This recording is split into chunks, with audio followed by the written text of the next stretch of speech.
Welcome to the Rugby Obsession Deep Dive. We are stepping onto the pitch today to unpack something that is equal parts tactical genius, locker room banter, and, well, absolute controversy. It is a fun one today. We're breaking down a dream team selection that has, I think it's fair to say, genuinely rattled the cages of rugby fans across Europe. We certainly are. We're looking at a recent episode of the Hits Different podcast where two modern legends of the English game, Joe Marler and Danny Care, sat down to pick their ultimate Six Nations XV. And if you know anything about Joe Marler, you know this wasn't going to be a polite by-the-book selection process. Not even close. This is unfiltered, it's chaotic, and some of the reasoning is just hilarious. But before we get into the names and the insults, we have to look at the mission they set for themselves. Right, because they had strict criteria. Every single player they picked had to have played with or against them between 2009 and 2024. Which is a huge distinction, isn't it? This isn't about looking at Wikipedia stats or YouTube highlight reels. No. This is about who hurt you the most in a tackle or who, left an impression on you. It's a felt experience rather than a statistical one. Exactly. It completely changes the dynamic, and as we're about to see, it leads to some massive snubs of players who are statistically the best, but maybe didn't leave the right impression on Joe Marler. Didn't leave the right impression is a very diplomatic way of putting it. It is. We're going to get into the players they called garbage and overrated in just a moment. But first, a quick request. If you want to keep up with these breakdowns, please take a second right now to subscribe to Rugby Obsession. It means you'll never miss one of these deep dives into the rugby world's best debates. It's the best way to stay in the loop. So, where should we start? The pack or the backs? We have to start with the controversy. And looking at the source material, the biggest firestorm is undeniably at flyhalf, the number 10 jersey. Oh, this was the most contentious spot in their entire discussion. So Danny Care, who is a very rational, tactical scrum half, he went into this wanting to pick Johnny Sexton. Which is the logical choice, let's be honest. Irish legend, Grand Slam winner, World Player of the Year. He retired as the top point scorer in the tournament's history. He's the gold standard. But Joe Marler, he just wasn't having it. He immediately shut Danny Care down. And he didn't mince his words, did he? Not at all. He said, and I quote, "Mate, he was garbage." Garbage. I can't get past that. Calling Johnny Sexton garbage? What's the context there? A personality clash? It has to be. You have to remember, Sexton was notoriously prickly on the pitch. He was intense, he chirped at referees, he wound up the opposition. And Marler is the guy who plays on that edge, too. Exactly. I think their personalities were just oil and water. Marler clearly didn't respect that grumpy demeanor, regardless of the talent. So Sexton is out. Where does Care go next? Well, he pivots to Owen Farrell, which makes sense, right? Their former England teammate, their captain. A safe pick? You would think so. Your brother in arms. Wrong again. Marler objected to this too. He coined a new phrase for it. Frienditism. Frienditism? Is that like nepotism but for friends? That's the one.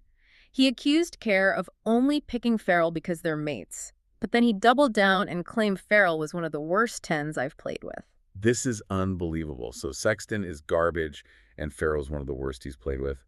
Who is left at this point?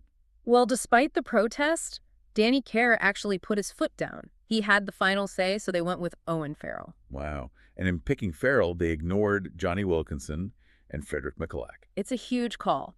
But it shows the criteria, playing with or against, really favored the guys they spent the most time with.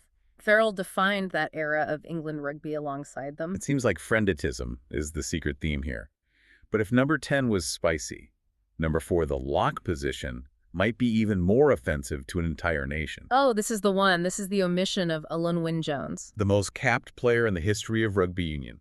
A guy who feels like he's been playing since the game was invented. The very same. And again, Marler didn't just leave him out quietly. He said Jones was, and this is the quote, "so overrated, unbelievable he had 1 year." He had 1 year. That's a wild take. The man captained the Lions on multiple tours. It's a scorching hot take. I think it reveals a philosophy, though. Marler seems to value dominance over, say, competence. So he's saying people confuse longevity with greatness. That's what it sounds like. He's arguing that Jones's absolute peak was actually quite short. It's a harsh distinction, but I kind of see the logic. So if Jones is overrated, who did they put in the engine room?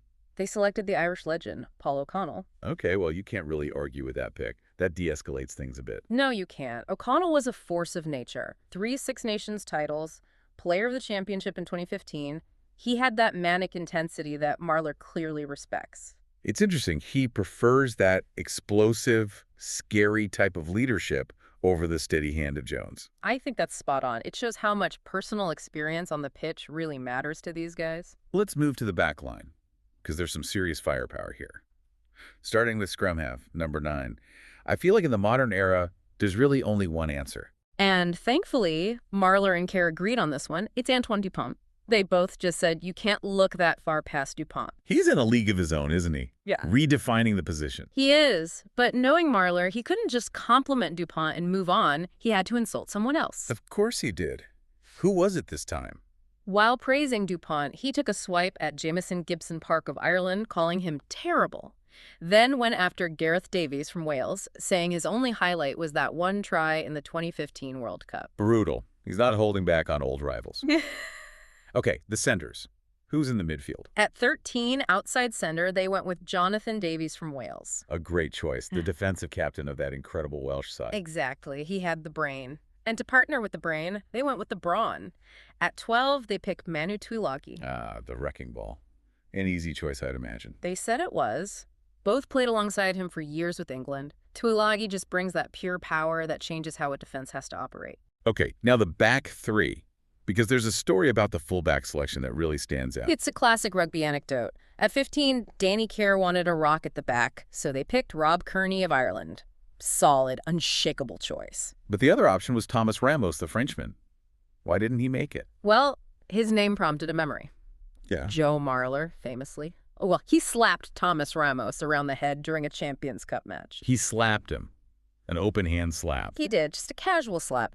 And I think that awkward history might have nudged Ramos out of the running. It's hard to pick a guy you've assaulted on the pitch. The criteria in action, again, must not have been slapped by Joe Marler. So who's on the wings? On one side, George North. Danny Care forced this one through because, as he said, North scores loads of tries. And the other wing? Vincent Clerc, the little Frenchman, one of the most lethal finishers in history. They said if you played against him in his prime, you just remember it. He was undeniable. So that's the back line. It's a terrifying team, honestly. It really is. But we haven't even gotten to the forwards who do the dirty work yet. We are going to get into the meat of the pack in just a second, including a hooker selected purely because he melted people. But first, I want to take a quick pause.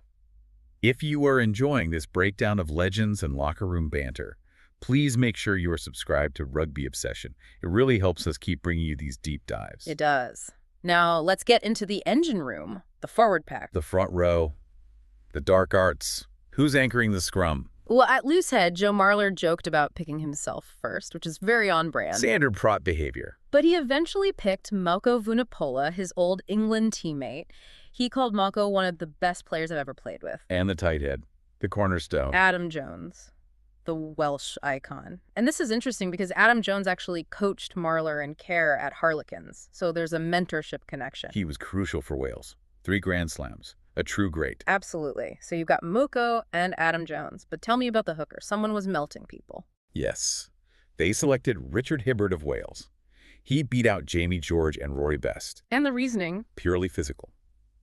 Marler fondly remembered that Hibberd used to melt people. Used to melt people. It's so visceral, it just means he hit incredibly hard. That's it. It wasn't about stats. It was about impact. It's that primitive form of respect you find in the front row. Okay, moving back. The back row. Who's at number 8? Sergio Parise, the Italian talisman. This was a win for Danny Care. They acknowledged his appalling win record with Italy. The tragedy of Parise, a world-class player in a struggling team for so long. But they recognized his massive contribution.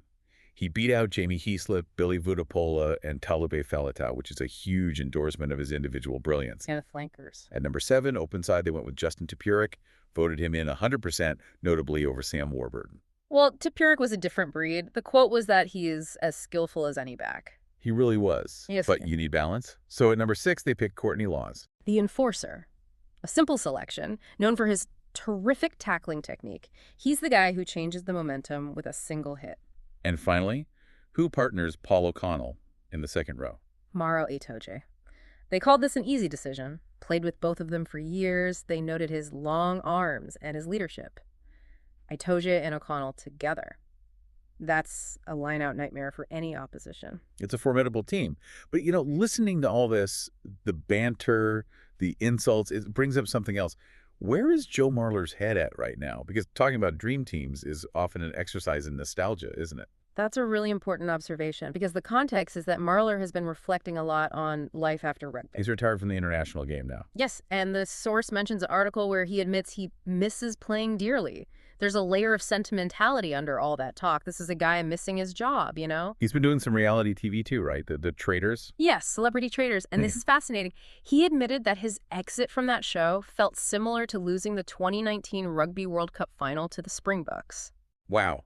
Comparing a reality show to a World Cup final, that speaks volumes. It does. It shows he misses that high-stakes environment. So when he's sitting there with Danny Care roasting these guys, it's him reconnecting with that world. It's the locker room banter you lose when you stop playing. That puts a different spin on the harsh comments. It's the language of teammates. Exactly. It's unfiltered, but it comes from a place of deep shared experience. This Dream XV is a map of their careers. So what does this all mean? We have a team that leaves out legends and picks a guy because he melts people. I think it tells us that stats aren't everything. If you're in the trenches, you value different things. You value the guy who scares the opposition. You value the chemistry. This team isn't the best XV by numbers. It's the most impactful XV. That's a great way to put it. It's not fantasy rugby, it's memory rugby. It really is, and I think that's why we love these debates. It forces us to question what really makes a player great. Well, this has been a fantastic look into the minds of Marler and Care, but now we want to turn it over to you. Yes, we want to hear from you. Do you agree that Sexton was garbage? Is Alun Wyn Jones overrated?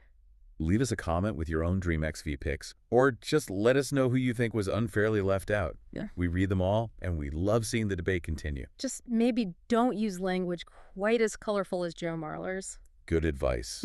And before we wrap up, one final reminder.